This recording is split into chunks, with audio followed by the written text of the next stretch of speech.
Le Conseil d'État a bien signifié que l'injonction à faire une loi postérieure pour revaloriser le salaire des enseignants serait inconstitutionnelle.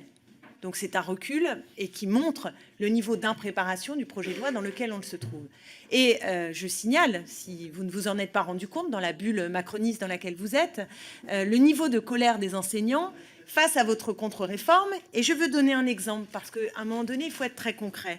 Un prof certifié qui est né en 1953 et qui prendrait sa retraite en 2020, il aurait une pension de 2 197 €, ce qui signifie une perte de 743 € par mois. Alors moi, je suis désolée, mais j'ai bien entendu les propos de M. Blanquer. Je veux bien que les propos de M. Blanquer soient bien entendus.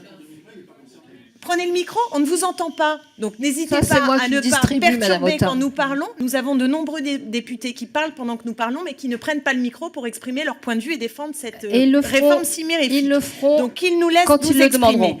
J'affirme que, en effet, les pertes peuvent être de l'ordre de 800 €. Les enseignants le savent bien, et que l'augmentation proposée, mais pas de façon ferme, mais comme une indication, ne viennent certainement pas compenser les pertes colossales qui vont être enregistrées pour les enseignants. Oui, je vois que le député cause de la majorité a décidé de retirer son amendement, alors qu'il était très intéressant, puisque en creux, par cet amendement, vous reconnaissez le méfait que va provoquer le calcul non plus sur les 6 derniers mois, mais sur l'ensemble de la carrière pour les fonctionnaires.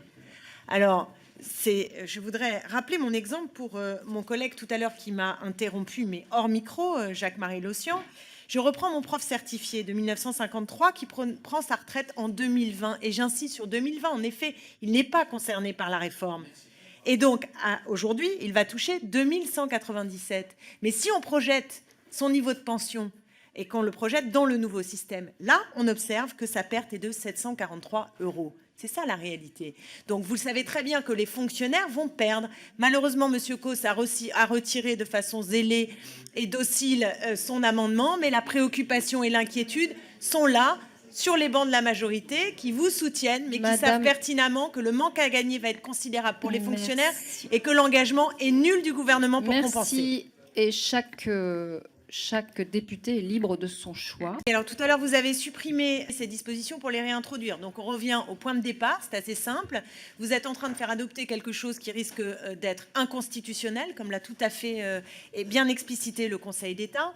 Et surtout, je voudrais aussi insister sur le fond, sur le problème de la revalorisation des rémunérations des enseignants. Je voudrais faire remarquer à notre commission que le gel du point d'indice, en gros, il court depuis 9 ans. Non seulement les enseignants français ont les salaires les plus bas des pays de l'Europe occidentale. C'est-à-dire que ça fait 9 ans qu'on n'a pas revalorisé de façon significative les salaires des enseignants. Et donc là, pour compenser les méfaits de votre régime, vous allez revaloriser le salaire des enseignants. On ne sait pas à quel niveau. De ce qu'on a entendu, c'est quand même extrêmement faible. Et donc, les enseignants devront s'asseoir sur une revalorisation qui correspondrait tout simplement à la reconnaissance de leur métier et du manque à gagner depuis tant d'années. Donc, c'est vraiment la double pelle pour les enseignants. Et moi, je comprends qu'ils soient très en colère et en grève ces derniers jours et depuis un moment. Je pense que ça va continuer, cette colère.